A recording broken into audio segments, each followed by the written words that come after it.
माँ, मैं बहुत थक गई हूँ। घर संभालते संभालते यहाँ मेरी थकान किसी को नज़र नहीं आती।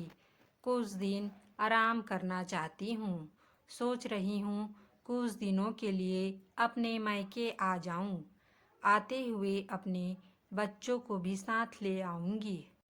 वे वहीं से स्कूल चले जाएंगे।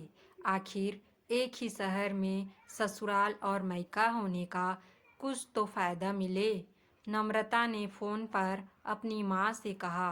पार्वती जी ने दूसरी तरफ से कहा, हाँ बेटा, जब तेरी इच्छा हो आ जाना। आखिर ये तेरा भी तो घर है। ठीक है माँ, तो मैं कल ही आ जाऊंगी। नम्रता खुश होकर बोली, हाँ बेटा, कल आ जाओ, मैं तुम्हारा इंतज़ार करूंगी। अभी मैं फ़ोन रखती हूँ, मुझे मंदिर भी जाना है। कमला जी ने फ़ोन रख दिया और सीधे किचन में गई। किचन में खाना बना रही बहू से बोली, अरे अनुपमा, सुनो, कल तुम्हारी ननंद आ रही है। आज बाजार जाकर फल, सब्जी और मिठाइयाँ लेकर आना।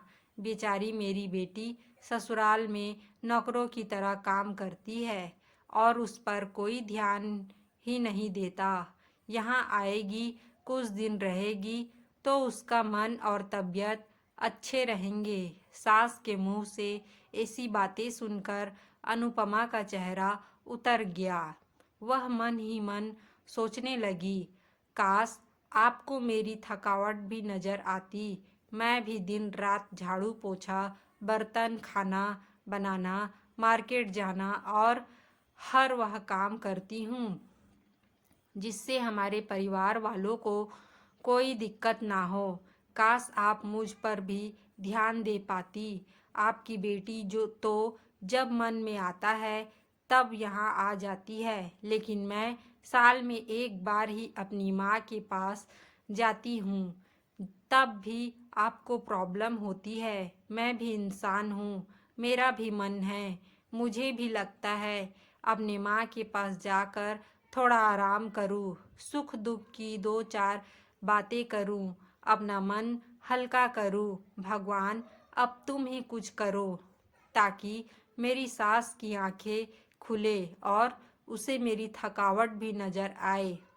शाम तक भगवान ने जैसे अनुपमा की सुन ली और उसकी ननद का फोन आया। ननद ने अपनी माँ से कहा कि उसकी सास ने उसे मायके आने के लिए मना कर दिया है, इसलिए इस बार वो नहीं आ सकती। पार्वती जी बोली, ऐसे कैसे मना कर दिया? पहले तो कभी वह तुम्हें आने के लिए नहीं रोकती थी, इस बार भला क्या हो गया? लाओ मेरी बात कराओ, उसे मैं समझाती हूँ। नम्रता ने फोन अपनी सास के पास दिया। पार्वती जी ने कहा, नमस्कार समधन जी, आपसे कुछ कहना था।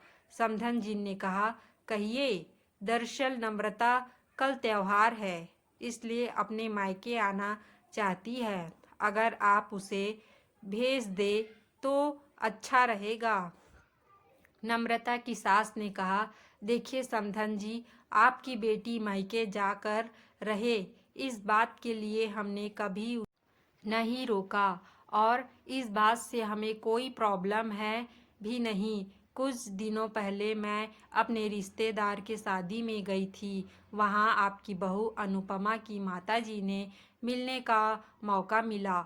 उनसे गपशप करने के दौरान उनकी बातों से पता चला कि अनुपमा को साल में एक बार ही मायके जाने को मिलता है और वह भी बहुत कम समय के लिए। मुझे लगता है आपको पहले अनुपमा को उसके मायके भेज देना चाहिए और वह जब मायके आए होकर आ जाएगी तो मैं नम्रता को आपके पास भेज दूंगी। एक बहुत ज़रूरी बात जो मुझे लगता है आपको समझ लेनी चाहिए कि आपको अपनी बहू को भी बेटी की तरह या बेटी से भी ज़्यादा प्यार देना चाहिए। उसे भी मायके जाने की इच्छा होती होगी। हो सकता है नम्रता के वहाँ आने से उसकी आवभगत करने के लिए आप उसे उसके मायके नहीं भेजती होंगी। या फिर वह आपसे कुछ कहने से अभी डरती हो। अगर आप उसके घर में ही कैद रखोगी तो एक दिन ऐसा आएगा जब वह आपके खिलाफ बोलने लगेगी। फिर वह आपकी सुनेगी भी नहीं और जब चाहे तब अपने मायके जाएगी। ऐसी परिस्थितियां आए इससे अच्छा है कि आप ही कुछ बदलाव अमल में ले जाए जिससे आपका रिश्ता और रिश्ते की मिठास खराब ना हो। पार्वती को अपने समधन के हर एक शब्द में सच्चाई नजर आई। उन्हें महसूस हुआ कि उन्होंने अपनी बेटी के प्यार में अंधे होकर कभी भी अपनी बहू के मन का विचार नहीं किया। उन्होंने हमेशा ही अपनी बेटी को अपने बहू से ऊपर रखा। दूसरी तरफ नम्रता भी अपनी भाभी के बारे में रही इस बातचीत को सुन रही थी।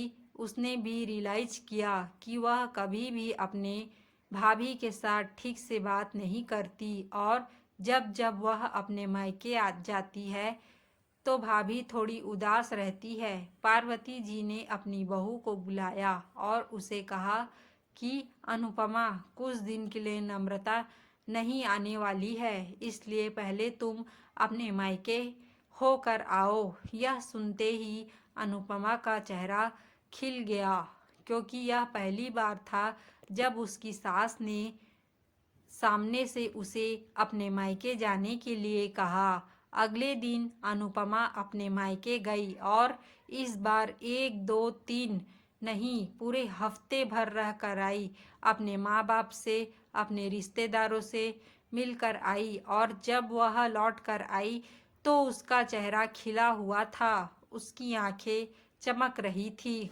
अनुपमा के आने के बाद नम्रता भी अपने मायके आई और इस बार वो खुद सामने से अपनी भाभी से खुशी खुशी मिली और अच्छे से बात की। नम्रता ने अपनी माँ से बात करके उन्हें भी अच्छे से समझने में मदद की कि वह कहीं न कहीं अनुपमा के साथ गलत व्यवहार कर रहे थे। दूसरी तरफ अनुपमा अपने ससुराल वालों के बदले रवैया से बहुत खुश थी। अब वह खुशी खुशी सबका ध्यान रखती और हर काम प्यार से करती।